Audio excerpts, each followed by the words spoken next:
परमेश्वर हम आपको धन्यवाद देते हैं आज की शाम के लिए, आपके अनुग्रह के लिए, आपके प्रेम के लिए, आपकी योजनाओं के लिए, आपके वादों के लिए,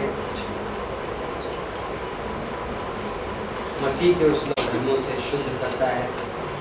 परमेश्वर आप ज्योति हो और आपके साथ संगति सिर्फ ज्योति में संभव है, लेकिन ये आपका अनुग्रह है कि आपने हमें अंधकार के राज्य से ज्योति के राज्य में मूव कर दिया है। आज हम आपको धन्यवाद देते हैं। हमारी प्रार्थना है कि हमारे मनों में, हमारे दिलों में आपके वचन की रोशनी फैलाओ, जिससे हम और मजबूत हो सकें। प्रभु यीशु मसीह के नाम से आमीन। Okay, so class number 16 correct है या anybody knows? So कुलूसियों का चौथा chapter. Okay, before we start हम यहाँ पर स्वागत करेंगे। हमारे पास न्यू विजिटर्स हैं and they are all the way from Gujarat. Brother Snehal के फ्रेंड्स एंड रिलेटिव्स हैं और ये फैमिली कैंप के लिए आए थे। सो गुजरात के लोग कम से कम अपना हाथ ऊपर कर दीजिए। So we would like to welcome you.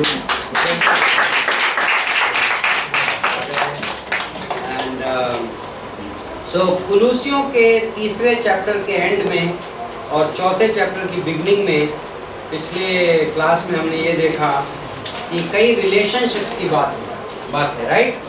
पतियों की पत्नियों से रिलेशनशिप, पत्नियों की पतियों से रिलेशनशिप। ओके, देन क्या था?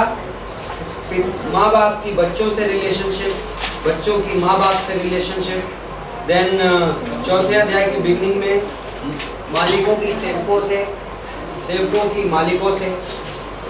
एक ब्रीफ कमेंट पे करूँगा, उनको हम बड़े प्रैक्टिकल लेवल पे स्टडी कर सकते हैं, लेकिन हमारे क्लास के कॉन्टेक्स्ट में फिट नहीं बैठेगा जिस स्पीड से हमें क्लास को मूव करना रहता है। पर एक चीज़ बड़ी यूनिक है उन सारी रिलेशनशिप्स में जो हम सीख सकते हैं। ओके, और वो क्या है? जब बाइबल कहता है पत्नियों अपने पतियों के अधीन रहो जैसे कि प्रभु के अधीन रहते हैं, राइट। पतियों अपनी पत्नियों से प्रेम करो जैसे कि प्रभु प्रेम करता है, राइट। सेम वे बच्चों अपने माँ बाप की आज्ञा का पालन करो क्योंकि प्रभु इससे प्रसन्न होता है। So every direction has lord in the middle of. हर संबंध के बीच में कौन है? प्रभु है। पॉइंट वो है। ओके, यदि पति और पत्नी के बीच में प्रभु है तो संबंध जो होगा आत्मिक होगा, रिलेशनशिप स्पिरिचुअल हो जाएगी। सो that is the most important issue. Submit, of course primarily पत्नी को कमांड दी गई है कि अधीन रहो, बट ये भी फैक्ट है कि टू एन एक्सटेंट पतियों को भी पत्नियों के अधीन होना पड़ता है, एंड उसमें कोई बुराई नहीं है। ये part of that whole structure है ना। सो हम बेसिकली स्पीकिंग सेम वे पत्नियों को पतियों से भी प्रेम करना होता है। इट्स नॉट एज इफ कि सिर्फ पति पत्नी से प्रेम करेगा, पत्नियां भी पति से प्रेम करती हैं। सो इन दैट सेंस वो जो आज्ञाएं हैं वो ऐसी नहीं है कि as if it is one sided. वो आज्ञाएं हमें हमारे नेचर की बता रही हैं कि उस ऑर्डर में हम कहाँ पे हैं और हमारी मुख्य जिम्मेदारी क्या है, बट और वो चीज़ें हमें ये नहीं बता रही हैं कि एज इफ की वो आज्ञाएं वन साइडेड है कि हमेशा पति के अधीन पत्नी रहेगी और हमेशा प्रेम करने की जिम्मेदारी पति की है। ऐसा नहीं है। हाँ, प्रेम का इनिशिएशन पति से आएगा, प्रेम की शुरुआत पति से आएगी और अधीनता की शुरुआत पत्नी ने करनी है। बेसिक उसका मतलब ये है। But all said and done उसका प्राइम जो फोकस ये है हमारे संबंधों में प्रभु यदि हमारे बीच में होगा तो संबंध अद्भुत होंगे। तब सबमिशन आ जाएगा, तब प्रेम आ जाएगा, तब ओबीडियंस आ जाएगी, तब बराबर तरीके से कवरिंग करना आ जाएगा, तब सेंस ऑफ रिस्पॉन्सिबिलिटी आ जाएगी। क्यों? क्योंकि संबंधों में प्रभु हमारे बीच में, एंड वो संबंध हमारे घर में ही नहीं है, वो संबंध हमारे वर्क प्लेस तक भी जा रहे हैं, right. So masters and slaves सबको कवर कर दिया। So having a spiritual relationship, आत्मिक संबंध रखना, हाँ, ये मोस्ट इम्पॉर्टेंट है। नॉट दैट कि मैं इंडिविजुअल कमांड्स को फुलफिल करने की कोशिश कर रहा हूँ। ओके, नाउ मैं आगे बढ़ता हूँ। सो ये पौलुस की इस पत्री की क्लोजिंग है। ओके, हम क्लोजिंग वर्सेस देख रहे हैं। पौलुस कुलुसियों के नाम, एक छोटे से कलीसिया के नाम एक चिट्ठी लिखा है और उसको क्लोज कर रहा है। तो 5वीं पंक्ति, सबको आज्ञा देने के बाद अवसर को बहुमूल्य समझकर बाहर वालों के साथ बुद्धिमानी से व्यवहार करो। Walk in wisdom towards the outsider. और ये क्या है? What is this command? क्या कोई व्यक्ति मुझे ये इंटरप्रेट करके बता सकता है ये कमांड एग्जैक्टली क्या कह रही है as a Bible college student? जो लोग विश्वासी नहीं है, आपका उनके साथ जो रिश्ता है वो बहुत सोच समझ के साथ। ओके, अविश्वासियों के साथ हमारा समय हमें सोच समझ के बिताना चाहिए। ओके, आप दोनों प्राइमरली सेम चीज कह रहे हैं। इसको और प्रैक्टिकल लेवल पे ले जा सकते हैं आप।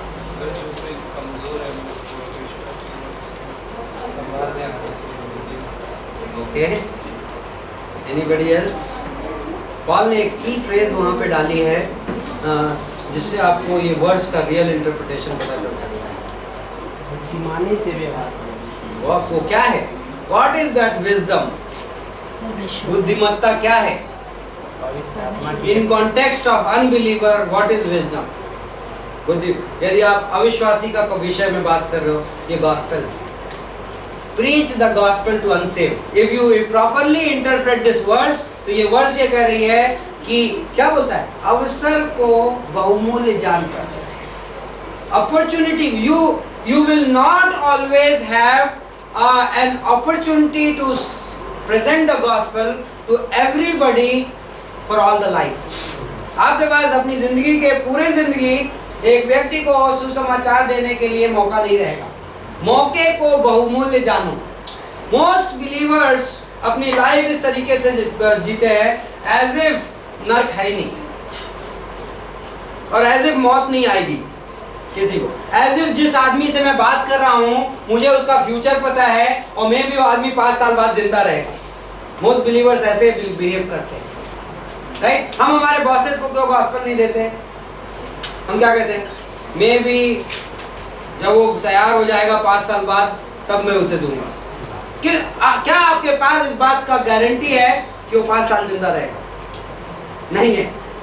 ऐसा हो सकता है कि आपके पास अवसर कम हो, तो अवसर को बहुमूल्य जानकर बाहरी लोगों से बुद्धिमानी भरा व्यवहार करो। ओके, सो और ये सारे के सारे पॉल एज अ कमांडमेंट नहीं दे रहा है। पॉल बता रहा है कि जब कुलुसियों के 3:16 के रेफरेंस में कि जब तुम परमेश्वर के वचन को अपने अंदर बहुतायत से बसने दोगे, हाँ, let the word of God richly dwell in you, Colossians 3:16, हाँ, जिसको हमने कहा था कि वो इफिसियों के 5:18 के इक्विवेलेंट है। मतलब कि इफिसियों का 5:18 ये बोलता है कि पवित्र आत्मा से परिपूर्ण रहो, be filled with the Holi spirit. तो होली स्पिरिट से फिल्ड आदमी का कैरेक्टरिस्टिक क्या है?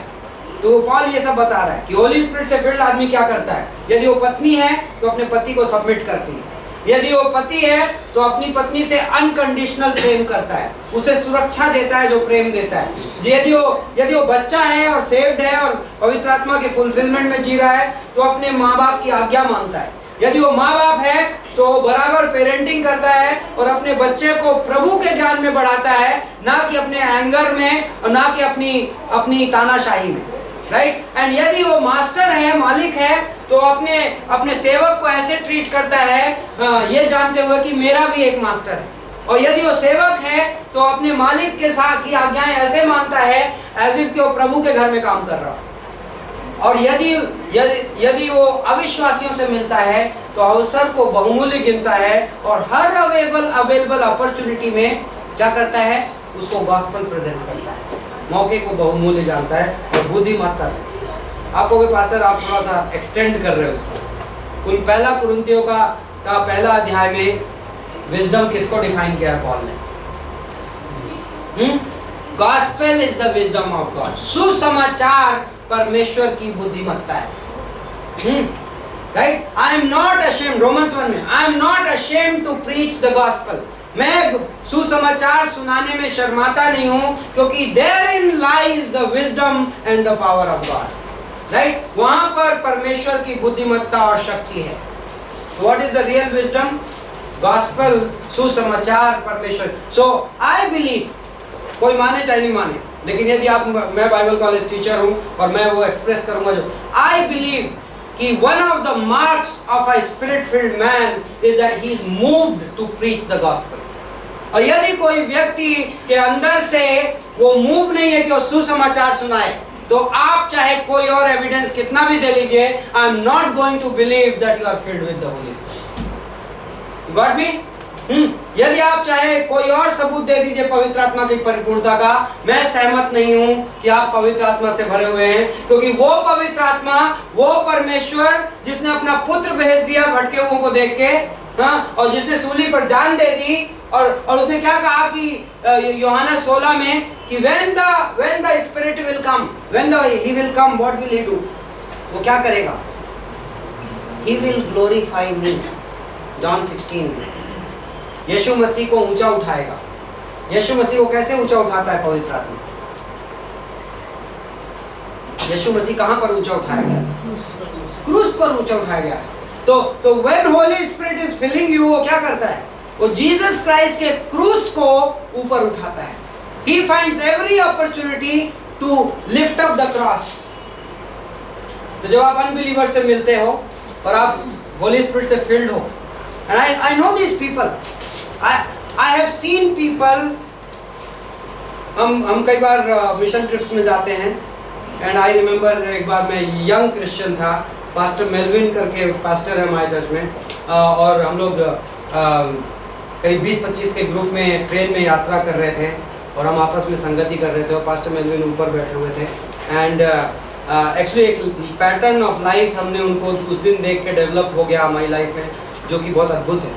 मैंने देखा पास्टर मेलविन बैठ के बहुत देर तक बाइबल पढ़े, उन्होंने प्रार्थना की, और उसके बाद पास्टर मेलविन चुपचाप उतरे और वहाँ सामने की बर्थ में एक आदमी अकेला बैठा हुआ था और वो जाके उसके बाजू में बैठ गया। मैंने कहा, मुझे लग रहा था ये प्रार्थना उतना कर रहे हैं, पास्टर हैं, तो अभी थोड़ी देर में आएंगे, हमको कुछ वचन सुनाएंगे, लेकिन ये जाके उधर अकेली सीट पे जाके बैठ गए। लेकिन 5 मिनट के बाद, 10 मिनट के बाद पास्टर मेलविन उस आदमी के साथ बातें कर रहे थे और वो उसको सुसमाचार दे रहे थे। और ब्यूटीफुल पिक्चर थी। ये आदमी प्रेयर करके उठा है और पवित्र आत्मा से परिपूर्ण है, एंड नेक्स्ट थिंग जो पवित्र आत्मा उसको मूव कर रहा है is to preach the gospel. Philip, Acts chapter 8, Philip, पवित्र आत्मा ने क्या किया फिलिप के साथ? फिलिप भाग, वहां रथ पे एक आदमी है, ब्यूटीफुल पिक्चर, इमेजिन, फिलिप पवित्र आत्मा से भरा हुआ है और फिलिप को पवित्र आत्मा दौड़ा देता है बिहाइंड अ चैरियट। एक रथ के पीछे फिलिप भाग रहा है। Beautiful picture of a spirit filled Christian. I am running after a soul to win him, right? और वो क्या बोलता है? आजा, रथ में आजा। And what happens after that? Acts chapter 8 में, 8 है, एक्ट्स चैप्टर 8 है, right? Acts chapter, the Ethiopian eunuch story. Yeah, I think it. But anyway, you can refer the chapter. But beautiful picture कि वो वहाँ पर salvation होता है उस आदमी। So walk in wisdom towards outsiders, making the best use of the time. Redeem the opportunity. That's the, like King James would say, redeem the opportunity. अवसर को मूल्य मानो, अवसर को खरीद लो. Put your stake on it.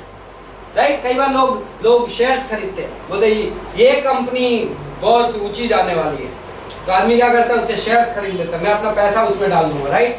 This is what this verse is saying, put your stake on the gospel, right? अपना जो वो है पूरा जोर किस पे डाल दो? सुसमाचार में डाल दो। Take risk for the gospel, right? कई बार लोग अपनी पूंजी लगा देते हैं और मार्केट डूब जाता है, राइट? सो बट ये मार्केट कभी नहीं डूबेगा, सुसमाचार कभी नहीं डूबेगा। यीशु मसीह ने क्या कहा? ध्यान है? कई बार लोग इस वर्ष को आधी कोट करते हैं, आधी, मैं बहुत सालों तक मैं आधी अपने दिमाग में कोट करता था। यदि तुम मेरे लिए और सुसमाचार के लिए माँ बाप, भाई बहन, जमीन, मकान, इन सब को त्यागोगे तो कितने गुना दूंगा? 100 गुना दूंगा। तो कई बार लोग बोलते हैं, if you leave father, mother, brother, sister, houses and lands for my sake and for the sake of the gospel, right? So कई बार लोग उसमें सिर्फ यीशु मसीह को काउंट करते हैं, for the sake of the gospel को भूल देते हैं। So but really how do I know कि मैंने यीशु मसीह के लिए कुछ त्यागा है? क्योंकि उस वर्ष में लिखा है यदि मैं सुसमाचार के लिए कुछ त्याग रहा हूं तो देन मैं यीशु मसीह के लिए त्याग रहा हूं, right? So that is what this verse is saying. Anyway, तो मैं 7वें वर्ष में चल रहा हूं, वर्स 7। मेरा प्रिय भाई और विश्वास योग्य सेवक तीखुकुस, इंग्लिश में टाइकिकस, जो प्रभु में मेरा सहकर्मी है, वह मेरी सब बातें तुम्हें बता देगा। उसे मैंने इसलिए तुम्हारे पास भेजा है कि तुम्हें हमारी दशा मालूम हो जाए और वह तुम्हारे हृदयों को शांति दे। सो ये वर्ष हमें ये बता रही है कि ये लेटर लेके कौन जा रहा है? टाइकिकस, ओके, तीखुकुस, ओके। सो टाइकिकस वो आदमी है ना। उसके साथ ना पॉल इस वक्त कहाँ पे है? जेल में, राइट? हाँ, ऑलमोस्ट अंडर हाउस अरेस्ट, नजरबंद कैदी है एक हिसाब से। और वहां से ये लोगों को चिट्ठियां लिखी इसने, और वहां से ये आदमी जा रहा है टाइकिकस। टाइकिकस के साथ में नेक्स्ट वर्स में उसके साथ मैंने उनेसिमुस को भी भेजा है, उनेसिमस। ना उनेसिमस का इंट्रोडक्शन हम करेंगे नेक्स्ट पत्री जो हम चालू कर रहे हैं उसमें, फिलेमोन में। बट ये आदमी टाइकिकस के साथ जा रहा है, ओके।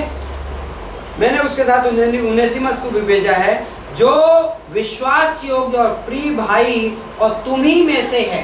तो एक चीज ये नोटिस करिए, ये उनेसिमुस है वो किस में से है? कुलूसियों में से है। So he is basically a citizen of Colosse, है ना? वो he is one of you बोलता है वर्स 9 में, है ना? तो यहाँ से आपको उनेसिमुस का इंट्रोडक्शन मिला कि ये जो उनेसिमुस आदमी है ये कहाँ का रहने वाला है? कुलोसे का रहने वाला है, ओके। दूसरी चीज आपको ये भी पता चली, जब हम फिलेमोन की पत्री पढ़ेंगे तो हम देखेंगे यही जो टाइकिकस नाम का आदमी है, सेम पर्सन फिलेमोन की पत्री को भी कैरी कर रहा है। जब आप इफिसियों की पत्री पढ़ोगे तो आपको ये पता चलेगा यही सेम पर्सन इफिसियों की पत्री को भी कैरी कर रहा है। इसके लिए हमें ये पता चलता है कि कुलूसियों की पत्री, इफिसियों की पत्री और फिलेमोन की पत्री तीनों एक साथ लिखी गई थी। एक ही आदमी कैरी कर रहा था और एक ही आदमी, एक ही ग्रुप, एक ही टाइम की लिखी हुई ये चिट्ठियां, ओके। सो नाउ 10वीं पंक्ति में अरिस्टार्कस, मैं नाम इंग्लिश में ले रहा हूँ पर्पसली, हिंदी बाइबल पढ़ते हुए भी, क्योंकि मैं उनसे ज़्यादा फैमिलियर हूँ। अरिस्टार्कस जो अरिस्तर्कुस है, जो मेरे साथ कैदी है, और मरकुस जो बरनबास का भाई लगता है, जिसके विषय में तुमने आज्ञा पाई थी, यदि वह तुम्हारे पास आए तो उससे अच्छी तरह व्यवहार करना। और यीशु जो यूस्तुस कहलाता है तुम्हें नमस्कार कहते हैं। तो यहाँ 3 आदमी का जिक्र है। सो 2 आदमी तो पॉल भेज रहा है और 3 आदमी नमस्कार बोल रहे हैं, ओके। सो 6 तो ऑलरेडी हो गए ये लोग, ओके। नीचे आगे बढ़िए,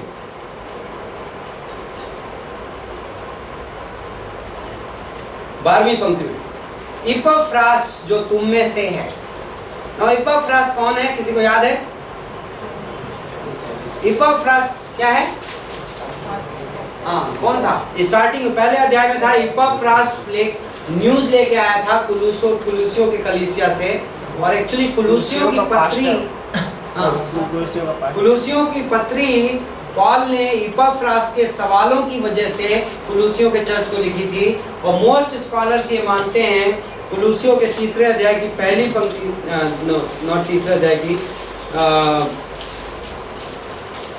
कुलूसियों के 2 अध्याय में पंक्तियां हैं जो ये बताती हैं कि इपफ्रास लेबरर था जो उनके लिए, उनके मध्य सेवा करता था।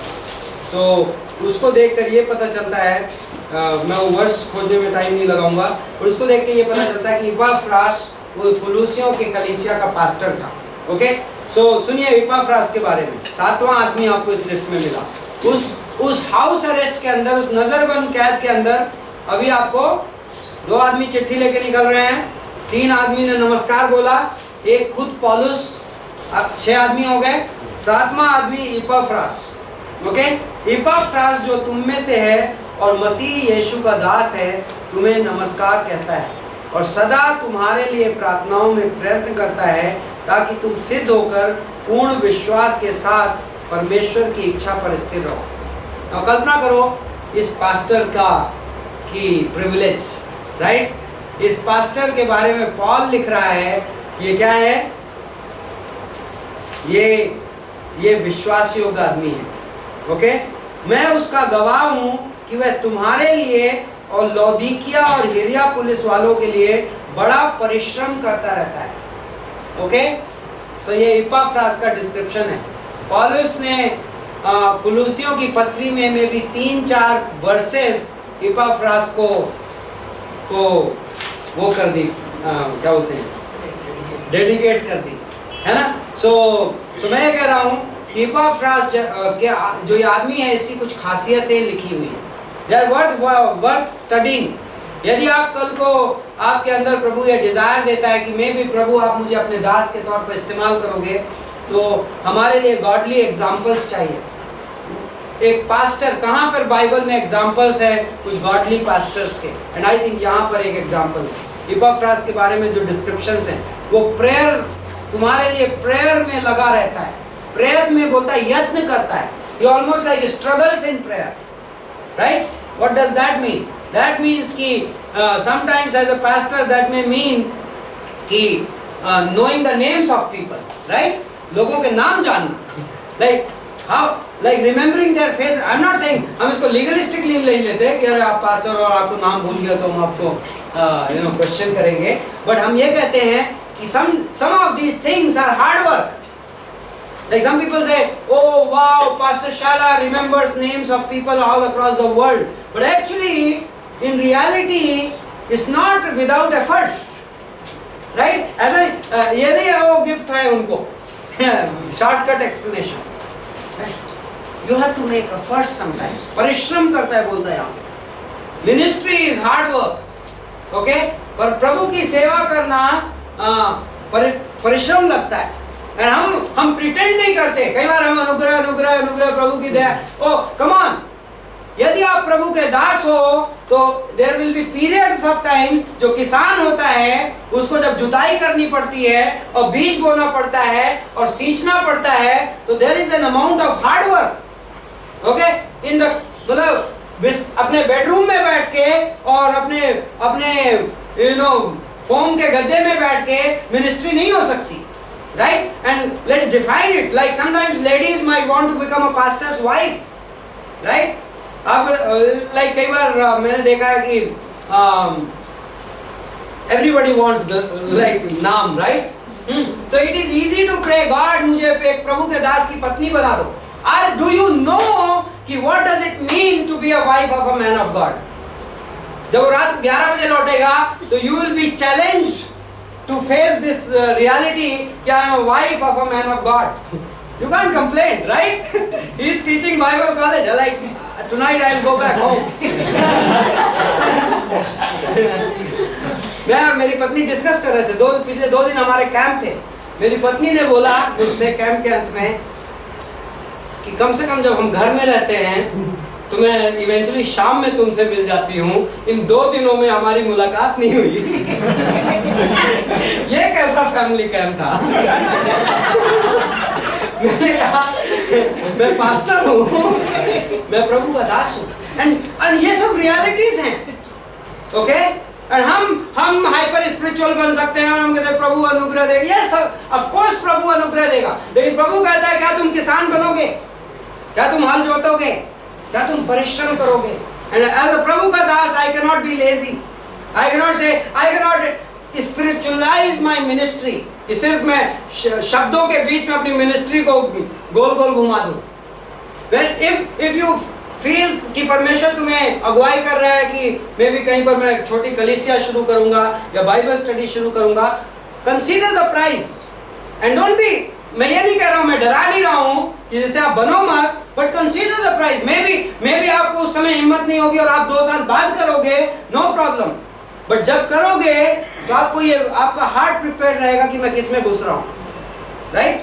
सो या नाउ 14वीं पंक्ति, वर्स 14, प्रिय वैद्य लूका और देमास का तुम्हें नमस्कार। ये 8वां आदमी और 9वां आदमी, आप नोटिस कर रहे हैं कुछ? पॉल जेल के अंदर भी अकेला नहीं रहता था। That's interesting, right? This is called discipleship. इसको बोलते हैं शिष्य बनना। राइट? मैं चाहे तो रिसीविंग एंड से देखिए, चाहे तो गिविंग एंड से देखिए, शिष्य बनना मेरी लाइफ को एक सेंस में एक्सपोज कर देता है. In a sense I am not alone, right? मैं जेल भी जा रहा हूं तो मैं अकेला नहीं हूं, राइट? कई बार लगता है वाह पॉल का प्रिविलेज है. आपको ये नहीं पता है कि मे भी जेल में उसको एक ही गद्दा मिलता रहा होगा और 9 लोग सोते हैं. That's discipleship, right? It means sharing. मे भी जेल में राशन भी लिमिटेड आता रहा होगा. It means sharing, right? It means paying some price. दोनों को लगती है price. Now Epaphras. Now I was thinking about Epaphras. Imagine Epaphras pastor है, एक प्रॉब्लम लेके आया. राइट? चैप्टर 1 में आपने देखा कि उसके चर्च में प्रज्ञानवादी लोग, नॉस्टिक्स बिल्कुल टेंट्रम्स कर रहे थे. तो एपाफ्रास से हैंडल नहीं हुआ प्रॉब्लम, तो पॉल के पास लाया. पॉल ने उसके बिहाफ पे चिट्ठी लिखी, उन प्रॉब्लम्स का हल दिया और कुलूसियों के चर्च को भेज दिया. ओके? मेरा लॉजिक ये बोलता है कि मैं अपने बारे में नहीं बोल रहा हूँ, लेकिन एक टिपिकल आज की जनरेशन का पास्टर होता, बोलता ओके मेरी प्रॉब्लम का सलूशन मिल गया, ये चिट्ठी लेके मैं निकलता हूँ. राइट? Isn't it? फेलोशिप भी हो गई, 4-5 दिन रह लिए, मैं भी 1 हफ्ता रह लिए. हाँ, लेकिन यहाँ पे बोलता है इपाफ्रास तुम्हें नमस्कार बोलता है. He is still staying back. Voluntary prisoner. खुद से कैदी बन गया. मेरा सह कैदी है बोलता है कहीं पर. Okay? He is my fellow prisoner. Now, so this is interesting. Interesting है, इपाफ्रास के लिए पॉल की कीमत सिर्फ उसकी मिनिस्ट्री का सलूशन नहीं है. इपाफ्रास के लिए पॉल सिर्फ उसको ज्ञान देने वाला व्यक्ति नहीं है. इपाफ्रास के लिए पॉल उससे कुछ बहुत ज्यादा है. और हम सबको मिनिस्ट्री में और हम सबको प्रभु के दास के तौर पे उस तरीके के रिफ्रेशमेंट की जरूरत होती है, रिलेशनशिप्स के द्वारा एंड संगति के द्वारा. और आई थिंक इपाफ्रास उस चीज को एहसास करता है. तो इपाफ्रास कहता है ओके चिट्ठी को जाने दो और टाइकिकस को जाने दो, और कुछ दिन टाइकिकस चर्च संभालेगा. And same principle governs missionaries. I don't know when it will be used, लेकिन यदि आप कहीं मिशनरी बन के जाते हो तो never be afraid of going back to your home base. And if you feel कि प्रभु आपकी अगुवाई कर रहा है और आपको रिफ्रेशमेंट की जरूरत है और आपको एक सीजन वापस अपने कलीसिया में जाने की जरूरत है, आपने बहुत मेहनत की है और लाइफ में आपको थोड़ा सा एक season of rest and fellowship चाहिए, तो कभी भी ये डर मत डरिए कि लोग क्या बोलेंगे, मैं मिशन फील्ड से वापस जा रहा हूँ. आपका ये अधिकार है आत्मिक रूप से कि आप अपने होम बेस में जाइए और आत्मिक रूप से रिचार्ज होइए, और मे भी जितना टाइम लगे उतना टाइम दीजिए और उसके बाद वापस जाइए. Right? So Christianity is not like a ministry. ऐसा नहीं है as if कि एक प्रोग्राम है कि बॉस बोलेगा हो गया वेकेशन बहुत हो गया वापस आ जाओ. Right? It's not like that. Be led by God. Okay? So that's it. Okay, verse 17. And say to Archippus. Okay? और अर्खिप्पुस से कहना जो सेवा प्रभु में तुझे सौंपी गई है उसे सावधानी से के साथ पूरा करना. ओके ना, दिस मैन आर्किपस ये आदमी कुलुस्से में रहता है. That is clear. हाँ, इस आदमी से हमारी वापस मुलाकात होगी फिलेमोन की पत्री में. ओके, फिलेमोन की पत्री में जो फिलेमोन जिसको पॉल चिट्ठी लिख रहा है ये उसका बेटा है. ओके, हम इसको प्रूव करेंगे. डायरेक्टली नहीं लिखा है बट मोर और लेस वो प्रूव हो जाता है. now इस आर्किपस को इस इंटरेस्टिंग कैरेक्टर है जिसके बारे में एक सेंटेंस लिखा है बट वर्थ मेडिटेटिंग. मेरे पास इशारा एक मैसेज. आर्किपस से कहना कि जो सेवा प्रभु ने तुझे दी है उसे सतर्कता से करना. इंग्लिश बाइबल बोलता है कि fulfil, see that you fulfil the ministry which the Lord which you have received in the Lord. Okay? प्रभु में जो सेवकाई तुमने ग्रहण की है देखो कि तुम उसे पूरा करो. Now this is ये मुझे इस जगह पे लाता है. हाउ यू रिमेंबर मत्ती के 25 में यीशु मसीह ने दृष्टांत सुनाए और उस दृष्टांत में उसने टैलेंट्स दी। मैथ्यू 25 में जीसस ने टैलेंट्स दी, चला गया, बाद में लौट के आया, किसी को 5 टैलेंट, किसी को 3 टैलेंट, किसी को 1 टैलेंट, राइट। और उसमें जिस आदमी ने वो टैलेंट को मल्टीप्लाई किया था, बढ़ा दिया था, उसको यीशु ने क्या बोला? वेल डन फेथफुल गुड, क्या था? Good and faithful servant, right. अच्छे और विश्वास योग्य सेवक, शाबाश, right. Now what is a faithful servant, right? Because Archippus, ये जो आदमी है, इसकी लाइफ में कुछ चल रहा था which Paul knew, and Paul saw a danger कि मे भी आर्किपस has a ministry, right? आर्किपस को एक सेवकाई प्रभु में मिली है, and मे भी वो शेक हो रहा है, मे भी वो अपने हार्ट में ये कंसीडर कर रहा है कि टाइम टू लीव, मे भी उसकी लाइफ में कुछ ऐसा हुआ है और वो कहता है कि ये मिनिस्ट्री डजंट वर्क, मे भी फ्रूट की कमी, मे भी फल नहीं आया। उसने कुछ शुरू की थी बाइबल स्टडी और बाइबल स्टडी काम नहीं कर रही है, मे भी उसने कुछ क्रिश्चियंस की हिपोक्रेसी देखी, उसने किसी लीडरशिप में, किसी ऑर्गेनाइजेशन में उसने कुछ उल्टा सीधा होते देखा, उसने कहा ये सब बेकार है, मिनिस्ट्री बड़ी बेकार।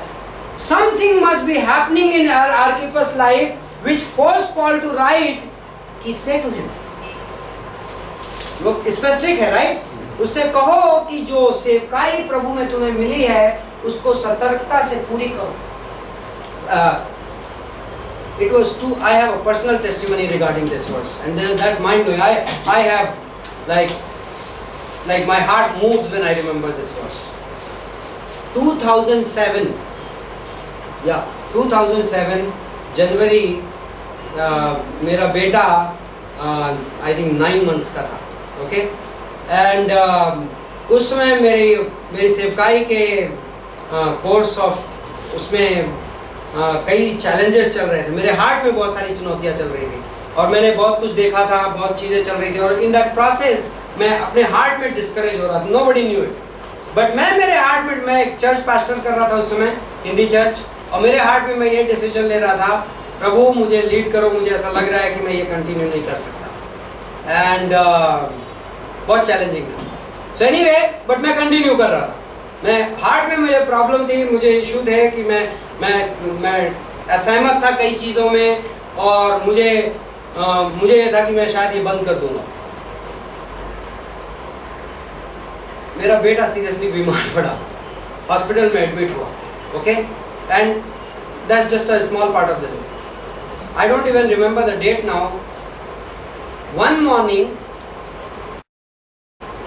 हॉस्पिटल में जो मॉर्निंग 5 o'clock का कुछ इंजेक्शन वगैरह था, वो नर्स वो इंजेक्शन दे के गई और वो दे के चली गई। इंसिडेंटली मैं जगा हुआ था मॉर्निंग 5 o'clock, मेरे बेटे का पूरा शरीर ठंडा पड़ने लगा एंड उसकी ब्रीथ लूज हो गई and like in a moment वो almost like I think it was very very close to the moment which I would never like it would be tough to face.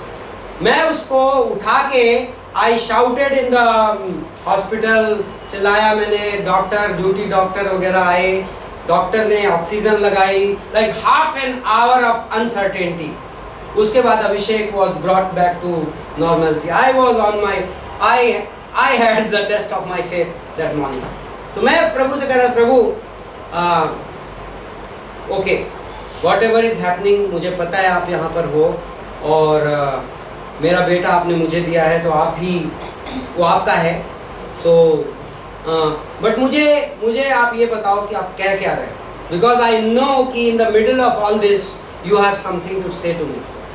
बेटा ठीक हो चुका था, ठीक in the sense he was normal, he was in order. मैं उसके बाजू के बेड में बैठा उसको अटेंड कर रहा था। आई ओपन माई लैपटॉप, मैंने इंटरनेट चालू किया। नॉर्मली मैं ग्रेटर ग्रेस वर्ल्ड आउटरीच की वेबसाइट में अक्सर विजिट करता हूँ, डिवोशंस पढ़ता हूँ। So that day when I open the devotion का title was this, are you still in the classroom of the cross. It was as like the whole article was speaking to me. This was not all, everything that article said spoke to me. I am in the classroom, मैं cruise के classroom में हूँ। Then मेरी wife आई मुझे morning में वो relieve करने के लिए। मैं घर गया एंड मेरी मॉर्निंग की हैबिट है, जब मैं ब्रश वगैरह करता हूँ, नहाने को जा रहा होता हूँ, तो मैं लाउड वॉल्यूम में पास्टर शाला के मैसेजेस प्ले कर देता हूँ और उस संडे का मैसेज मैं सुनता हूँ. So that morning when I was getting freshened up, मैंने उस संडे का मैसेज पास्टर शाला का लाउड वॉल्यूम में चलाया and he was preaching on this verse, Colossians 4:17, and said to Archippus, take heed to the ministry which God has given to you. I was like blown away. And he said things which was going in my heart. मेरे दिल में जो चीजें चल रही, उन्होंने कहा maybe out there is a man of God who is thinking of quitting his ministry. Let me tell it to him that he should not quit because ministry has been given by God to him and it's so precious. I said, oh my God. I had my answer. This was 2007. I said, परमेश्वर आपने answer कर दिया. And this ministry is precious not because of people. ये जो सेवकाई है ये कीमती लोगों की वजह से नहीं है. ये सेवकाई इसलिए कीमती नहीं है क्योंकि इसका इम्पैक्ट क्या होगा. ये सेवकाई और किसी वजह से उतनी कीमती नहीं है. ये सेवकाई इसलिए कीमती है क्योंकि ये प्रभु की ओर से हमें दी गई है. Okay, that's what brings faithfulness. विश्वास योग्यता वहां से आती है. And unbelievable.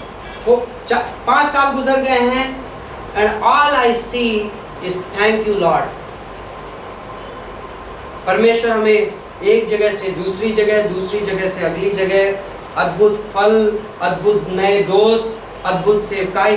Like I would not be here today if 2007 God did not say this to me, right? And Paul is saying to Archippus, say to Archippus, take heed to the ministry which God has given you, right? So that was कुलुसियों की पत्री.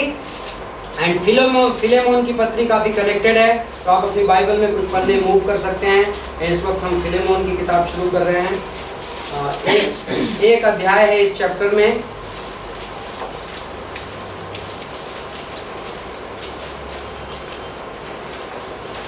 पौलुस की ओर से जो मसीह यीशु का कैदी है. Okay, तो पौलुस अभी भी इस पत्री में भी पौलुस कहाँ है? कैद में है. बराबर, पौलुस अभी कैदी है. सबको मिल गई फिलेमोन की पत्री? आप में से कोई है जिसने अब तक पढ़ी ना हो ये पत्री कभी भी? मेरी बाइबल में पेज नंबर 2289, उससे कोई फायदा नहीं होगा. तो फिलेमोन की पत्री. ओके, पहला तिमोथी, दूसरा तिमोथी, तीतुस के बाद फिलेमोन. ओके, फाइलेमन, इंग्लिश में फाइलेमन. नाउ फिलेमोन एक आदमी का नाम है. ओके, फिलेमोन उस आदमी का नाम है जिसको पॉल एड्रेस कर रहा है इस चिट्ठी. ये उस समय टाइकिकस जो 3 लेटर्स लेके निकला, उसमें से 2 चिट्ठियां चर्चेस को एड्रेस थी. कौन कौन सी? इफिसियों की पत्री, कुलुसियों की पत्री. बट एक चिट्ठी है जो एक इंडिविजुअल को एड्रेस है. ओके, ये फिलेमोन नाम के एक आदमी को एड्रेस है. देखिए कैसे बोलता है पौलुस की ओर से और भाई तिमोथी की ओर से. किसको? फिलेमोन और बहन अफिफिया और हमारे साथी योद्धा अर्खिप्पुस. अब देख रहे हैं किसको लिख रहे हैं पौलुस चिट्ठी? 3 जने का नाम लिखा है एक सेंटेंस में. When you write a personal letter, how do you address to the person? Mr. and Mrs. so and so, and यदि उनका बेटा है तो उसका नाम लिखते हो. That gives us to understand कि जो आर्किपस था वो फिलेमोन का बेटा था, राइट? क्योंकि फिलेमोन का नाम लिखता है और सिस्टर सो एंड सो का नाम लिखता है एंड आर्किपस बोलता है. That means Philemon, his wife and his son. That is the logical conclusion. Okay? So ये लॉजिकल कंक्लूजन है, बट काफी most scholars agree with that. Okay, क्योंकि आप जब पर्सनल लेटर लिखते हो किसी को, हाँ, तो किसी और लेडी का नाम उसके आदमी के साथ अटैच करके नहीं लिखते, है ना? आप 3 जनों का नाम नहीं लिखते, वो सेम फैमिली को एड्रेस की जा रही है. So Archippus is the son of Philemon. दूसरी चीज, और फिलेमोन के घर की कलीसिया के नाम. Okay, so the letter is not so personal, it cannot be addressed to the church. It is a personal letter, but उसके घर में हाउस चर्च है. फिलेमोन कुलोसे सिटी में फिलेमोन के घर में एक बाइबल स्टडी है एंड इट सीम्स लाइक कि फिलेमोन पॉल को पर्सनली जानता है, ओके इसलिए पॉल फिलेमोन को लिख रहा है। नाउ कॉन्टेक्स्ट क्या है इस चिट्ठी का? पहली चीज, इस चिट्ठी के 10वें लाइन में जाइए, 10वीं पंक्ति, verse 10। I appeal to you. Now verse 10 के पहले let us see go to the end, अंत में जाते हैं इस पत्री के।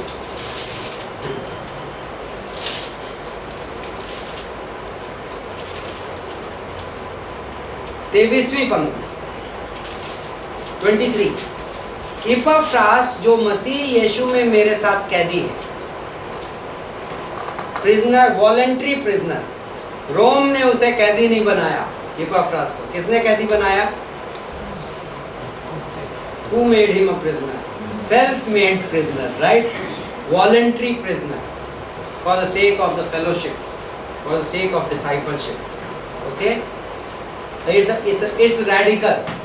It doesn't happen so often, but if it happened, it will change somebody's life, right?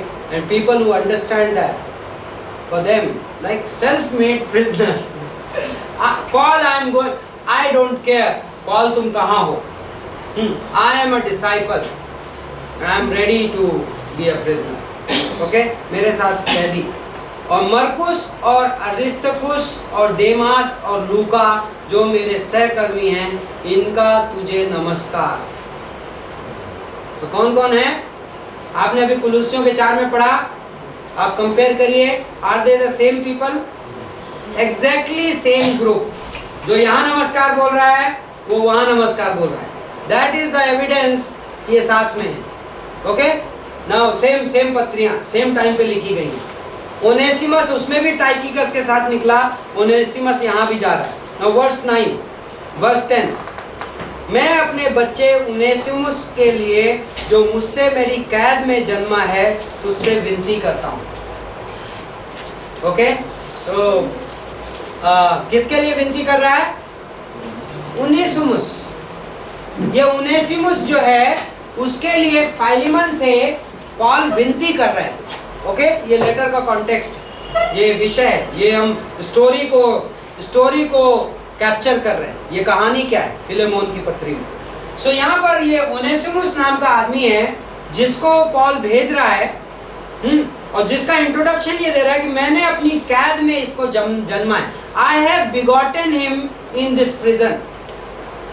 Paul ने बच्चा नहीं पैदा किया, दैट वी आर श्योर। और यदि पैदा हो भी जाता तो he would not be able to walk on his own all the way up to Colossae, right? So that means it is Paul's spiritual child.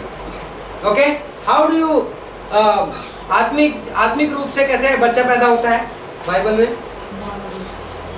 born again, right? यूहन्ना 3:3, दोबारा जन्म लेना। दोबारा जन्म के लिए माँ की पेट में नहीं घुसना पड़ता। निकोदेमस को यीशु मसीह ने एक्सप्लेन कर दिया। दोबारा जन्म आप कैसे लेते हो? विश्वास के द्वारा। यीशु मसीह पर जो विश्वास कर लेता है वो नया जन्म पा जाता है। सो ये जो ओनेसिमस आदमी है, इसने क्या किया है? ये पॉल के साथ जेल में बैठ के इसने अपनी साल्वेशन प्रेयर की है और ये बिलीवर बन गया है, and maybe for some time disciple हुआ है, बिकॉज पॉल जिस तरीके से टर्म यूज कर रहा है तो मेरा बेटा है, is my son. So you don't call son like हम फ्राइडे को इवेंजलिज्म करते हैं और कोई साल्वेशन प्रेयर कर ले तो we don't start calling him son, right? When do you call somebody son, there has to be a relationship. So that means Paul ने एक सर्टेन पीरियड ऑफ टाइम के लिए ओनेसिमस को वहां पे डिसाइपल किया। नाउ कॉन्टेक्स्ट क्या है?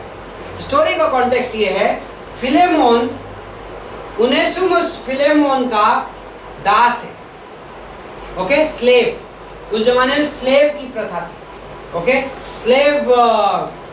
नाउ ओनेसिमस ने इस हाउस होल्ड के खिलाफ एज अ स्लेव कुछ गलती की थी, जो मेजर मिस्टेक थी, जो एक सेंस में कोई क्राइम था। एंड देन वो क्राइम करने के बाद ओनेसिमस फरार हो गया।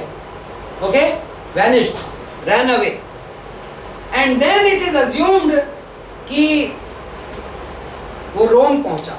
नाउ कोलोसे में है, far away distance, maybe 4 months journey, 4 महीने की यात्रा करके यह आदमी कहाँ पहुंचा? रोम पहुंचा, जहां पॉल जेल के अंदर है। तो पॉल के पास क्यों आया होगा? दैट इज वन क्वेश्चन जो पीपल आस्क, कि ऑल द वे 4 महीने की यात्रा करके ओनेसिमुस पॉल के पास क्यों पहुंचा या रोम क्यों पहुंचा? तो डिफरेंट व्यूज हैं, बट मुझे जो मोस्ट स्ट्रॉन्ग व्यू लगता है, जो कई स्कॉलर्स एग्री करते हैं, वो ये है, उस जमाने में जब आप कोई किसी के खिलाफ कोई गलती करता है, आज के जमाने में भी होता है, तो if you want to reconcile, what do you do? आपकी किसी से पंगा हो गया, but now you want reconciliation, आप मेल मिलाप चाहते हो, तो आप क्या करोगे? आप एक ऐसे आदमी के पास जाओगे जिसकी ये आदमी सुनता है, राइट? सो ओनेसिमुस नोस कि पॉल रोम में जेल में बंद है, बट फाइलेमन का स्पिरिचुअल फादर है। So if I go to Paul, then maybe, नहीं तो अदरवाइज स्लेव का फरार होना बहुत डेंजरस था उस जमाने में। आपका केस चलेगा, आपको मेजर पनिशमेंट्स हो सकते हैं, it was a serious crime. So Onesimus बोलता है, okay let me go to Paul. Now Paul takes that as an opportunity. Paul उसको गॉस्पेल सुनाता है, सुसमाचार देता है, ओनेसिमुस सेव हो जाता है। ओके, सेव होके डिसाइपल होता है, एंड पॉल उसको में भी टेस्ट करता होगा कुछ टाइम पीरियड के लिए, क्योंकि डिसाइपलशिप हमारा हार्ट टेस्ट कर देती है, शिष्य बनना हमारा हार्ट टेस्ट कर देता है, राइट? सो इवेंचुअली पॉल जब टाइकिकस को चिट्ठियां लेके कुलुसे में भेज रहा है, तो साथ में ओनेसिमुस को भी लगा देता है, ये फाइलेमोन को भी ये चिट्ठी देना, और उस चिट्ठी में ओनेसिमुस के बिहाफ पे पौलुस विनतियां कर रहा है, रिक्वेस्ट कर रहा है। So this is that letter, okay? Now हमारे पिता परमेश्वर और प्रभु यीशु मसीह की ओर से अनुग्रह और शांति तुम्हें मिलती रहे। वर्स 3, वर्स 4 में, नाउ इमेजिन फॉर पॉल को सोचिए एज अ पास्टर, यदि आप यहाँ होते, ओके? आपके कॉन्ग्रीगेशन में कोई रिच पर्सन है और उसके घर में कोई आपके ही कॉन्ग्रीगेशन में किसी पुअर पर्सन ने बहुत सीरियस क्राइम किया है, और अब आपको इसको रिक्वेस्ट करना है कि इसको क्षमा कर दे, लेकिन ये भी बोल सकता है कि भाई मेरा बहुत भारी नुकसान हुआ है, मुझे तो इसको बदला देना पड़ेगा। Now this is the pastors task in this particular case. So in terms of ministry, Paul sets a very good example here. Paul बोलता है, मैं सदा परमेश्वर का धन्यवाद देता हूँ और अपनी प्रार्थनाओं में तुझे याद करता हूँ, क्योंकि मैंने तेरे उस प्रेम और विश्वास की चर्चा सुनता हूँ जो सब पवित्र लोगों के साथ प्रभु यीशु पर है। वाह! So he first talks to Philemon, and Philemon को क्या एड्रेस कर रहा है कि I listen about you, मैं तुम्हारी तारीफें सुन रहा हूँ। एंड किस चीज़ की तारीफें सुन रहा हूँ? कि तुम्हारे विश्वास की, राइट, और तुम्हारे प्रेम की। ओके, नेक्स्ट, मैं प्रार्थना करता हूँ कि विश्वास में तेरा सहभागी होना तुम्हारी सारी भलाई की पहचान में मसीह के लिए प्रभावशाली हो, क्योंकि हे भाई, मुझे तेरे प्रेम से बहुत आनंद और शांति मिली है, इसलिए कि तेरे द्वारा पवित्र लोगों के मन हरे भरे हो गए। Saints have been refreshed through you. So that means Philemon was a spiritual man. Okay? वो लोगों को हॉस्पिटेबल है, वो लविंग है, वो फेथ है उसके अंदर, और उन लोगों को रिफ्रेश कर रहा है। What qualities? But Paul is addressing, now remember this, Paulus Philemon को ये नहीं बोल रहा, ओके फिलेमोन ब्रदर, अपने को एक इशू रिजॉल्व करना है, आप कैसे क्षमा नहीं कर रहे हो ओनेसिमुस को? भाई बाइबल में तो ये लिखा है कि क्षमा करना चाहिए, नहीं। पॉल इज एड्रेसिंग फिलेमोन का inner man. Okay, when you council somebody, जब आप किसी को सलाह देते हो, जब आप किसी की लाइफ में इन्वेस्ट करते हो, you do not try to invest in the outer man. Okay, you invest to the man who Christ has made him to be. Okay, जब आप किसी को सलाह देते हो, काउंसलिंग देते हो, तो आप उस बाहरी मनुष्य को सलाह नहीं देते हो, आप उस मनुष्य को एड्रेस करते हो जो आंतरिक मनुष्य है, और वो मनुष्य जो यीशु मसीह ने उसे बनाया है, ना कि जो बाहरी तौर से। So when I council somebody, may be आपके पास लोग आएंगे और काउंसलिंग में और उनकी सिचुएशंस बड़ी वियर्ड रहेंगी, क्योंकि ऑफ कोर्स उसकी सिचुएशन वियर्ड है, इसलिए वो आप तक पहुंचा है, राइट। मोस्ट केसेस में यदि उस एक्सट्रीम तक नहीं पहुंचती तो लोग काउंसलिंग में आएंगे ही नहीं, राइट। सिचुएशन आउट ऑफ चली गई है, ये बाहर हो गई, इसलिए पहुंचा है। But where can I counsel him? Can I counsel him in the flesh? Okay, most counselling approaches ये बोलते हैं कि ओके ऐसा करना पड़ेगा, फर्स्ट वीक में ये करना पड़ेगा, नेक्स्ट वीक में अपने को ये करना पड़ेगा, फिर आपको ये डिसिप्लिन अपनाना पड़ेगा, और फिर में भी आपको ये हो जाएगा। All outer man techniques, outer man techniques can maybe help him get conformed a little bit, change his dress, लेकिन you have to address it to the inner man. inner man कौन है? आंतरिक मनुष्य कौन है? मसीह जो उसमें निवास करता है। यदि वो पर्सन सेव्ड है, यदि वो पर्सन उद्धार ग्रहण कर चुका है, तो आप किसको एड्रेस करोगे? उस पर्सन में, उस पर्सन में जो मसीह जो तुम में है। और जब आप उसके अंदर जो जीसस क्राइस्ट निवास करता है, जब आप उसको एड्रेस करने लगते हो, तो उस आदमी की लाइफ ट्रांसफॉर्म होने लगती है। तो उसके लिए पहले काउंसलर को काउंसलिंग लगती है, राइट। क्योंकि अक्सर हम लोगों को उनके आउटर मैन में देखते हैं। पॉल यहाँ फाइलेमन को बोल रहा है, Philemon I am so encouraged by your walk of faith, I am so encouraged कि तुम सेंट्स को रिफ्रेश कर रहे हो। That's my point of view towards you Philemon, right. That is how Paul addresses the issue. It's a big issue, by the way.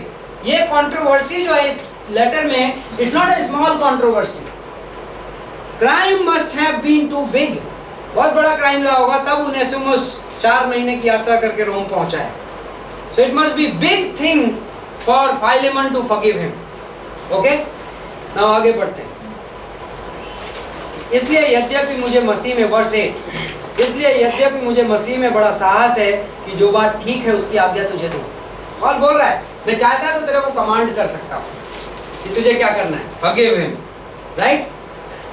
तो भी मुझ बूढ़े पालुस को जो मसीह यीशु के लिए कैदी है, यह और भला जान पड़ा कि प्रेम से विनती करो।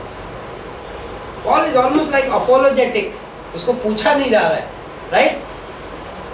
मैं अपने बच्चे उनेसिमुस के लिए जो मुझसे मेरी कैद में जन्मा है तुझसे विनती करता हूँ। वह तो पहले तेरे कुछ काम का न था, पर अब तेरे और मेरे दोनों के बड़े काम का है। Okay, so now here is the context. Onesimus word in the Greek language means useful, काम का। So Paul is playing with words. Okay, Onesimus नाम का मतलब होता है उपयोगी। हो रहा है वो पहले किसी काम का नहीं था, लेकिन अब वो बड़े काम का है, राइट। क्या चीज ने उसे काम का बना दिया? What gives value to a human being? Salvation, right. उद्धार, उसका उद्धार उसे उपयोगी बना देता है। उसका उद्धार, there is something interesting. First century के, सेकेंड थर्ड सेंचुरी के किसी एक पास्टर ने, मैं उसका नाम भूल रहा हूँ, उसने nobody knows whether it is historically correct or not, but he quoted one bishop in one of the churches in North Africa जिसका नाम ओनेसिमुस था। So it is possible that later ये आदमी स्लेव से पास्टर बन गया, बिशप बन गया। It is possible, वो उपयोगी हो गया है। मैं भी पास्टर नहीं बना तो भी उपयोगी है, as a brother in Christ, as a believer, एक विश्वासी के तौर पे वो उपयोगी है, राइट। सो पॉल कह रहा है पहले ये उपयोगी नहीं था, पहले वो काम का नहीं था, लेकिन अब वो तेरे भी काम का हो गया है। और मान ले, हो सकता है उसको लगेगा कि फिलेमोन बोलेगा ये काम का आदमी नहीं है, right. That can be one तर्क in taking him back in the job, ये किसी काम का नहीं। तो पहले ही बोलता रहा पॉल, या वो तेरे भी काम का है और मेरे भी काम का है, राइट। एंड आगे जाके पॉल ये भी बोलता है तेरे को नहीं चाहिए तो मेरे पास भेज देना, नो प्रॉब्लम, राइट। सो उसी को, अर्थात जो मेरे हृदय का टुकड़ा है, बोलता है पॉल, ओनेसिमुस, राइट। मैंने तेरे पास लौटा दिया है। तो ये मेरे हृदय का टुकड़ा है और मैं उसे तुझे लौटा रहा हूँ। उसे मैं अपने पास ही रखना चाहता था कि वह तेरी ओर से इस कैद में जो सुसमाचार के कारण मेरी सेवा करे, पर मैंने तेरी इच्छा बिना कुछ भी करना ना चाहा कि तेरा यह कृपा दबाव से नहीं पर आनंद से हो। Now this is Paul's accountability. It's unbelievable. Paul has an authority as एक अपोस्टल के तौर पे इस समय ये सारे चर्चेस कोलोसे पॉल की मिनिस्ट्री का एक माइन्यूट सा टुकड़ा था, राइट। पॉल की अथॉरिटी बहुत हाई थी कंपेयर टू, बट पॉल इस सिंपल से ब्रदर को बोल रहा है यदि मुझे इसको रखना भी होता ना, इस आदमी को यहाँ पे, तो मैं पहले तेरे से परमिशन लेता। This is called accountability in leadership, right? As a leader, I can be above many people, but as a leader, I can never afford to be independent. ठीक है? लीडर के तौर पर मैं बहुत लोगों के ऊपर हो सकता हूँ, लेकिन तब भी मैं स्वतंत्र होने का खतरा मोल नहीं ले सकता। किसी भी लीडर को कभी भी ये नहीं सोचना चाहिए कि वो independent. I am always accountable. As a pastor, I am accountable to the church which I am preaching. Now that doesn't mean that church will manipulate me into preaching anything. I am too strong for that. I will leave you and I'll go and start planting a new church the day you act funny. Okay? It's as simple as that. लेकिन pastor is accountable to the congregation. मंडली को accountable है, pastor की accountability, not that कि मंडली will उसे सिखाएगी कि क्या प्रीचिंग करना और क्या नहीं करना, बट पास्टर की accountability in certain areas of life to the church and also to the godly leadership of the church, that means elders. Okay, जो कलीसिया के प्राचीन है उसको मैं रिस्पॉन्सिबल हूँ, and then to my own family, right. परमेश्वर ने मुझे परिवार दिया है, मैं उसकी ओर अकाउंटेबल हूँ, so that's accountability. Next, anyway, क्योंकि क्या जाने वह तुझसे कुछ दिन तक के लिए इसी कारण अलग हुआ है कि सदैव तेरे निकट रहे। पॉल बोल रहा है कि हो सकता है वो अलग हुआ है, इसमें गॉड का प्लान है कि वो सदैव तेरे निकट रहे। इसका क्या मतलब है? Eternity, right. Now he has become a brother. Previously he was a slave, so he was temporarily with you until his job demands it, right? जब तक उसकी नौकरी जरूरत करेगी। But now because he has become a brother, वो अभी तेरे साथ रहेगा और अनंत में तेरे साथ रहेगा, और अब वो तेरा भाई बन चुका है। You are part of the same family. Job profiles different होंगी, बट हमारा परिवार सेम है, हम भाई हैं। ओके, 16वीं पंक्ति में वर्स 16, अब से दास की तरह नहीं वरना दास से भी उत्तम अर्थात भाई के समान रहे, जो मेरा तो विशेष प्रिय है ही, पर अब शरीर में और प्रभु में भी तेरा भी विशेष प्रिय हो जाए। समझ गए? हाँ, तो पॉल बोल रहा है अब फिलेमोन, अब उनेसिमुस का तेरे हार्ट में स्टेटस चेंज होना चाहिए, राइट। अभी तक तो वो स्लेव था तेरा, but now he is a brother, and this is the miracle of Christianity. Like in Christian faith हम जातियों पे बिलीव नहीं करते, right. We don't believe in caste system. हम ऊंचाई नीचाई पे नहीं। सुसमाचार ने, मसीह के लहू ने यहूदी और गैर यहूदी के बीच की दीवार तोड़ दी है। सुसमाचार ने धनी और गरीब के बीच की दीवार तोड़ दी है, और इसलिए हम कलीसिया में क्लासिफिकेशंस नहीं करते, राइट। कलीसिया में सब भाई एक दूसरे के बराबर। Only difference if at all there will be, that will be the difference of spiritual and carnal, right. कलीसिया में जो आत्मिक है उसको एक अलग दर्जा नहीं, बट एक भाई उसको रिस्पॉन्सिबिलिटीज दी जाएंगी। जो डिफरेंशिएशन है वो स्पिरिचुअलिटी के आधार पे होगा, आपके एजुकेशन के आधार पे नहीं होगा, आपके टैलेंट्स के आधार पे नहीं होगा, आपके पैसे के आधार पे नहीं होगा, आपकी कास्ट के आधार पे नहीं होगा, आपके पास्ट बैकग्राउंड के आधार पे नहीं होगा। कलीसिया में जो भेदभाव है उस आधार पे नहीं हो सकता। Only reason for distinguishing people is their walk of faith, is their feeling of the Holi Spirit, is their परमेश्वर के साथ चाल, right. That's what he is saying. आता है 17वीं पंक्ति में, now this is the conclusion. What does Paul want? इतना कुछ लिखने के बाद पॉल का कंक्लूजन क्या है, चाहता क्या है पॉल इस चिट्ठी में? अतः यदि तू मुझे अपना सहभागी समझता है तो उसे इस प्रकार ग्रहण कर जैसे कि मुझे ग्रहण करता है। Now this is the faith which we are living in. इस फेथ में एक अपोस्टल और एक न्यूली बॉर्न अगेन ब्रदर दोनों बराबर हैं, right?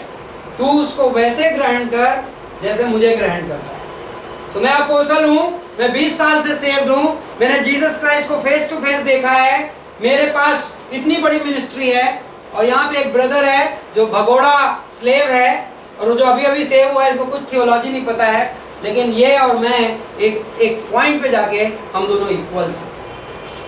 Isn't it beautiful? I can, on one hand I have so much authority, but on the other hand I am a simple brother in Christ. And that actually brings Christianity to a beautiful level, which an organizational form of Christianity can never understand. So मैं एक pastor होते हुए भी आपके सामने आज़ाद हो सकता हूँ बिल्कुल आम जिंदगी जीने के लिए, और हम हंसी मजाक कर सकते हैं, और हम फिर हाफ पैंट पहन के फुटबॉल खेल सकते हैं, और एक दूसरे की टांग में किक मार सकते हैं, right? And it's all fun, right? That's what Paul is saying, receive him as you receive me, he and I are the same. और यदि उसने now next argument which tells us something regarding the crime जो Onesimus ने किया था, यदि उसने तेरी कुछ हानि की है, in verse 18, that means maybe इसने कुछ चोरी की होगी, I don't know, like may, यदि उसने तेरा, maybe Philemon will say, Paul I understand he is saved, सब कुछ ठीक है, लेकिन पॉल थोड़ा प्रैक्टिकल रहो, मेरा 1 लाख का नुकसान हुआ है, उसका क्या, right? Practical question. Now this is This is beautiful. This is like forgiveness. This is restoration at its best. प्रतिस्थापन। पॉल कहता है यदि उसने तेरी कुछ हानि की है, या उस पर तेरा कुछ आता है मतलब डेबिट क्रेडिट, ओके, कुछ अकाउंट बचा है उसका, तो क्या कर, तो मेरे नाम पे लिख दे। पॉल कह रहा है तेरी अकाउंट बुक है, फिलेमोन के नाम पे 1 लाख रुपए डेबिट है उसमें, तो उसमें फिलेमोन का नाम काट के पॉल लिख दे। That is also the principle of imputation. प्रत्यारोपण आपको मैंने कई बार सिखाया, आपके एग्जाम में था, और कई लोगों ने 3rd वाला जिसमें मैंने हिंट नहीं दी वो ब्लैंक छोड़ दिया। इम्प्यूटेशन, प्रत्यारोपण एक लीगल एक्टिविटी है, ओके, जिसमें मेरे अकाउंट की कोई चीज दूसरे के अकाउंट में डाल दी जाती है, उसको बोलते हैं प्रत्यारोपण। 3 स्पिरिचुअल इम्प्यूटेशंस, 3 प्रत्यारोपण इंसान के इतिहास में हुए हैं, आपके एग्जाम में था, past teaching. What is the first imputation? आदम के पाप सारी इंसानी जाति को के क्रेडिट में, डेबिट में डाल दिए गए। पाप आदम ने किया, लेकिन किसको गया? सारी इंसानी जाति को गया। That was the first imputation.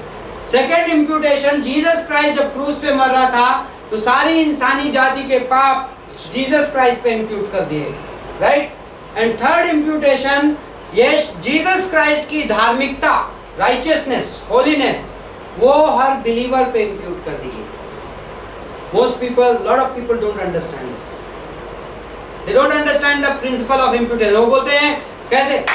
जो लोग इटर्नल सिक्योरिटी पे बिलीव नहीं करते, जो लोग अनंत की सुरक्षा पे बिलीव नहीं करते, जो लोग कहते हैं कि आपको कंटिन्यूअसली अच्छा आदमी बन के रहना पड़ेगा। आई am not denying it, but I am saying that's not the gospel.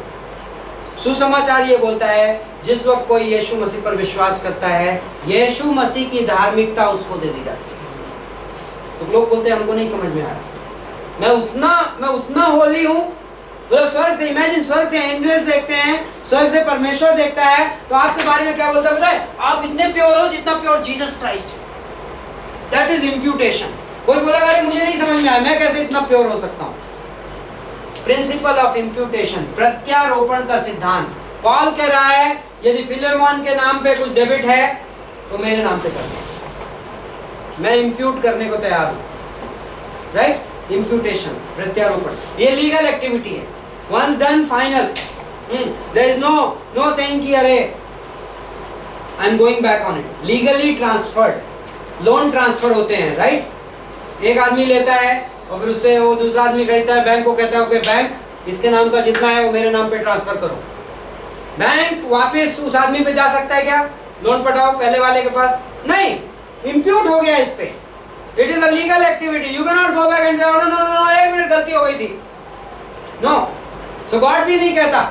जब गॉड कहता है विश्वासी तुम्हारा जो पाप है वो यीशु मसीह पे मैंने थोप दिया था और यीशु मसीह की धार्मिकता लेके तुम्हारे में थोप दी है, तो आप ये नहीं कर सकते ओ कल सुबह मैंने जाके पाप किया अब मेरी धार्मिकता चली गई। No, principle of imputation. Okay, so that was great. मेरे अकाउंट पे लगा दो, पॉल बोल रहा है, लेकिन उसको रिस्टोर कर दो। आई पॉल, मैं पौलुस अपने हाथ से लिखता हूं कि मैं भर दूंगा और इसके कहने की कुछ आवश्यकता नहीं कि मेरा कर्ज जो तुझ पर है वह तू ही है। पॉल इंडिकेट कर रहा है by the way there is an investment which I have made in you, right? There is an investment and Paul maybe Paul is indicating, maybe Paul is reminding him कि तू भी unsave था कभी, right? And तेरे को gospel दी गई, right? तब तू आज यीशु मसीह की संतान बना है। ठीक उसी रीजन से अब मैं ओनेसिमुस के साथ वही कर रहा हूँ, so that may be Philemon में misunderstand by this time, maybe he will say oh my God Paul ये था मैं पॉल के नाम पे डाल तो दूंगा लेकिन मेरी हिम्मत तो नहीं है कि पॉल से जाके 1 लाख रुपए मांगूं, राइट? तो ये तो इनजस्टिस है। मे बी फिलेमोन सोच रहा है, तो पॉल रिमाइंड कर रहा है, यू नो फिलेमोन मैंने तेरी लाइफ में इन्वेस्ट किया, तू अनसेव्ड था, तू उद्धार में नहीं था, मैंने गॉस्पेल लाई। मे बी तू स्ट्रगल कर रहा था अपनी लाइफ के एरियाज में, मे बी तू सिंफुल था, मे बी तू हमेशा इतना रिफ्रेशिंग मैन नहीं था, लेकिन मैंने इन्वेस्ट किया है। जो कर्जा है मेरा, जो तेरी और अकाउंट है वो तू है, राइट? मेरा जो तेरी और जो डेबिट है वो तू है। I presented the gospel to you and you received it and now you are a different man and for the same sake मैं इस आदमी के साथ वो काम कर रहा हूँ, right? So this is Paul's. So 20वां पंक्ति, हे भाई यह आनंद मुझे प्रभु में तेरी ओर से मिले, मसीह में मेरे जी को हरा भरा कर दे। ना अब पॉल सारे तर्क देने के बाद उससे रिक्वेस्ट कर रहा है, मुझे रिफ्रेश कर, यदि तू ये काम करेगा तो मैं रिफ्रेश हो जाऊंगा, राइट? नेक्स्ट वन, मैं तेरे आज्ञाकारी होने का भरोसा रखकर तुझे लिखता हूँ और ये जानता हूँ कि जो कुछ मैं कहता हूँ तू उससे कहीं बढ़कर करेगा। ओके, इस पूरी पत्री में इंटरेस्टिंग पार्ट सोचिए, इस पूरी पत्र में यहाँ ये नहीं लिखा है पॉल ने कि करना क्या है। बहुत बड़ी कंट्रोवर्सी है, कई बार लोग इसको मिसयूज करते हैं। लोग कहते हैं कि क्रिश्चियनिटी ने स्लेवरी को प्रमोट किया क्योंकि पॉल ने स्लेव के बारे में चैप्टर लिखा और फाइलेमन को ये नहीं लिखा कि स्लेवरी गलत चीज है। कल को आपको कोई ये सवाल पूछ देता है, इसलिए मैं बाइबल कॉलेज में इन कॉन्टेक्स्ट डाल देता हूँ। कल को आपको कोई दूसरे फेथ का आदमी ये बोल सकता है क्रिश्चियनिटी ये स्लेवरी को, जो क्या बोलते हैं स्लेवरी को, गुलामी को प्रमोट करता है क्योंकि यहाँ गुलाम के बारे में एक चैप्टर है, गुलाम का मालिक पॉल का फ्रेंड है। हाँ, तो पॉल उसको ये एड्रेस नहीं करता क्लियरली कि गुलामी गलत चीज है। तो those people who criticise that, आपको उसका आंसर देना पड़ेगा, right? If tomorrow you become a pastor, some smart BJP guy will bring that argument. आज की डेट के आदमी को स्लेवरी बड़ी अटपटी चीज लगती है, करेक्ट? तो आप कहोगे यदि आज की डेट में आपसे कह दिया जाए ये स्टॉक एक्सचेंज नहीं होना चाहिए, तो यदि आप पॉल हो और आप डिसएग्रीड हो कि स्टॉक एक्सचेंज शेयर खरीदना बेचना बहुत खराब चीज है, तो यदि आप लिखोगे तो कोई सुनी जाएगी? नहीं सुनी जाएगी। Now slavery was like that. In that generation, first century में रोम में slavery बहुत बड़ा व्यापार था। It was an established millions and millions का business. Okay? पॉल यदि वो लिखता, तो पहली बात आज के आदमी को ये लगता है कि पॉल को ये लिखना चाहिए। पॉल जिस जमाने में लिख रहा था उस जमाने के लिए वो एक्सेप्टेड ऑर्डर था। सेकेंडली पॉल का इशू सोशल नहीं है, that we have to understand. Paul का इशू स्पिरिचुअल है। गॉस्पेल जितनी मास्टर्स के लिए है उतनी स्लेव्स के लिए है, और इसलिए गॉस्पेल मास्टर्स और स्लेव्स में डिस्टिंग्विश नहीं करती। और पॉल ने इनफैक्ट वाइज काम किया, अदरवाइज पॉल इस फेथ को कॉर्नर कर देता। क्रिश्चियनिटी के पास उस समय इनफ चैलेंजेस थे कि वो सोशल इश्यूज को एड्रेस करें, बट रियलिटी ये है कि क्रिश्चियन फेथ वो फेथ है जो इवेंचुअली जो लीडर्स ऑफ वो मूवमेंट जिन्होंने स्लेवरी को एबॉलिश किया, उसमें मोस्ट लोग क्रिश्चियन फेथ के थे, राइट। सो क्रिश्चियन फेथ परमेश्वर ने इवेंचुअली यूज की गुलामी को वाइप आउट करने के लिए, right. So we have to understand that difference. And Abraham Lincoln और ये डिफरेंट लोग जो भी थे, तो ये लोग फेथफुल क्रिश्चियंस थे, 100% Bible believing praying Christians. They were instrumental in abolishing the slavery. But यदि पॉल उस समय लिख देता तो पॉल अपने आप इस फेथ के लिए दुश्मन क्रिएट कर देता जो इररेलेवेंट था। तो पॉल ने वाइज काम किया कि पॉल ने अपने कॉन्टेक्स्ट में रहते हुए जो उसे इशू हैंडल करना था वो उसने किया, वो सामाजिक हिस्सों में नहीं बढ़ा, right. And even today that's a very good advice for pastors and leaders. हम समाज में इन्फ्लुएंस पैदा करने के लिए खड़े किए गए हैं परमेश्वर द्वारा, लेकिन जो हमारा एजेंडा है शुड नेवर बी सोशल। हमारा जो एजेंडा है has to be always spiritual. कई बार ये क्वेश्चन उठता है बाइबल कॉलेज में, what is the relationship between the church and the nation. राष्ट्र या पॉलिटिक्स, राजनीति और कलीसिया में क्या संबंध होना चाहिए, specially in Christian countries, right. How much, क्या संबंध होना चाहिए। Now Christianity, the religious leadership should never be involved in the administrative और द पॉलिटिकल लीडरशिप। क्योंकि ये हिस्ट्री बताती है कि जब राजनीति और धर्म दोनों मिक्स हुए हैं, तो किसी को पता है 5th सेंचुरी 6th सेंचुरी में किस चीज का जन्म हुआ? Because of marriage of religion and politics. धर्म और राजनीति की जब शादी हो गई तो एक ऑर्गेनाइजेशन खड़ा हुआ जो आज तक चालू है। 1200 साल, कितने 1600 साल, 1200 साल, 1600 साल। Roman Catholic church, right. Roman Catholic church started because Constantine and pope they got together और रोम का साम्राज्य और क्रिश्चियन फेथ दोनों ने शादी कर ली, राइट। दोनों एक हो गए। So what is our role in the society as pastors, leaders, प्रभु के दास के तौर पे हमारा समाज में क्या योगदान है? हम समाज के कॉन्शियंस हैं, okay. We are not the will. Politics is the will. आपको जाना है इंसान के दो चीजें होती, दो इंपॉर्टेंट एलिमेंट। एक है स्वेच्छा, स्वेच्छा से हम काम करते हैं, हाँ नहीं डिसीजंस लेते हैं। But behind the will there is something called the conscience.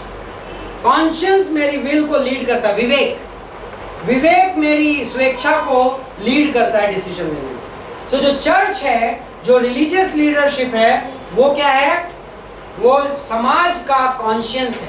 सो हम क्या करते हैं? हम वो रोल प्ले करते हैं जो स्पिरिचुअल है, एंड हम बिलीव करते हैं मे भी हमारे चर्चेज में वो लोग बैठेंगे जो कहीं के मेयर्स होंगे या कहीं के नेता होंगे, और वो बॉर्न अगेन होंगे किसी दिन, और उनकी पर्सनली लाइफ चेंज होगी, एंड मे भी वो गवर्नमेंट में कुछ कंट्रीब्यूट करेंगे और उसकी वजह से समाज बदलेगा। बट यदि हम let's say I am a pastor and because I become popular someday, मैं कहूँ ओके मे भी हम नगर पालिका का इलेक्शन लड़ने लगते हैं, that will be wrong and I might justify.